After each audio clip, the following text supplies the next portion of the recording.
Good morning, everyone. First, I'd like to thank our Historical Response Committee for standing with us this morning during these rather challenging times for the Hillsborough County School District. We believe we have found Ridgewood Cemetery. We remain committed to respecting the individuals who are buried there and their families. Last month, we learned from a citizen about the possibility of a cemetery at King High School. Within days, an experienced company began surveying 2 areas on the campus. The first area is on the southern edge of the King High School campus. That area is where the company found clear evidence of burials. Ground penetrating radar found approximately 145 coffins buried 3 to 5 feet deep. This entire area has been fenced off since last month when a citizen first alerted us about the possibility of a cemetery.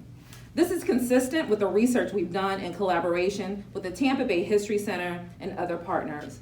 At this time, I'll turn it over to Superintendent Akins, who will discuss next steps. Thank you very much, Ms. Schamberger.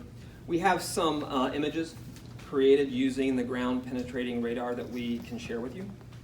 These up. We want to personally thank GeoView. They did an excellent job and they were very thorough creating these scans. One image shows an overview of the entire campus. You'll see dozens of light blue lines running north and south. Each one of those lines is one scan using a radar cart pushed by a technician. You'll see some dark blue lines. Those indicate buried pipes or other underground debris. GeoView drew a large red box around the area that appears to be the cemetery.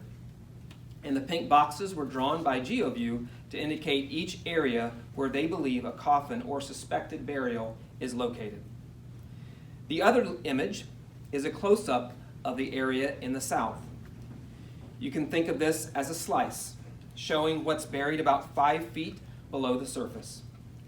In the blue areas, there's nothing unusual, but the areas in green and yellow show anomalies under the soil. GeoView used several slices from different depths, along with other radar data. They looked for anomalies in green and yellow that matched the orientation and approximate size of suspected burials.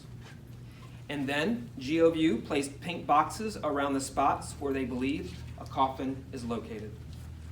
By itself, radar cannot tell exactly what is in the ground.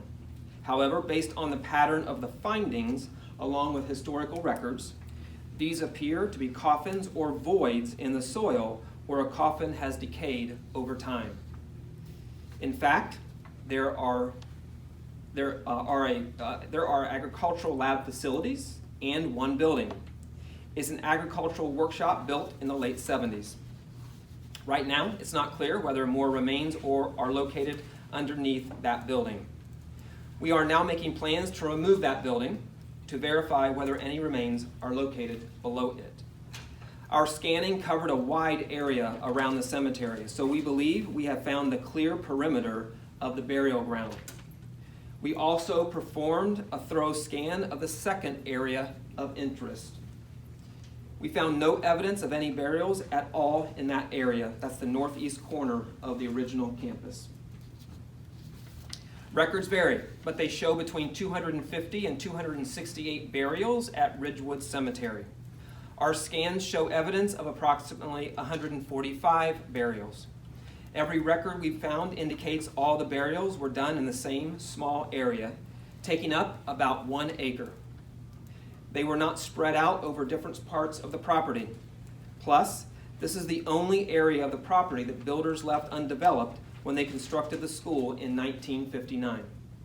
There are some possible reasons for the discrepancy of the numbers, and we will continue researching this with our historians. Some possible explanations include many of the people buried in the cemetery were infants or small children. This is the case with at least 61 of the burials and possibly up to 77 of them. Their smaller coffins would be difficult to locate by scanning, especially after this much time. Even some coffins containing adults may have decayed underground to the point where they can't be detected 75 years later. That could happen because of water intrusion into the area or other natural processes. Some remains may be located below the agricultural workshop. Some of the individuals may have been moved to another cemetery. And the radar technology is good, but not perfect. Anomalies in the ground may affect what it can see. So Florida law outlines what happens next. I want to make this very, very clear to everyone. We are notifying the county medical examiner and the state archaeologist this morning. And just as a reference point, we have some representatives and our senator here from that particular district, Senator Hassan, and Representative Hart. King High School rests in their district. The state and the medical examiner will take the next 30 days to review this report. They can keep possession of the land or decide to turn the land back over to the school district. We will collaborate with those agencies to create a cemetery management plan. It's very important for everyone to know. So the next 30 days, we cannot make any determinations what is done. That is in the hands of the medical examiner and the state archaeologist.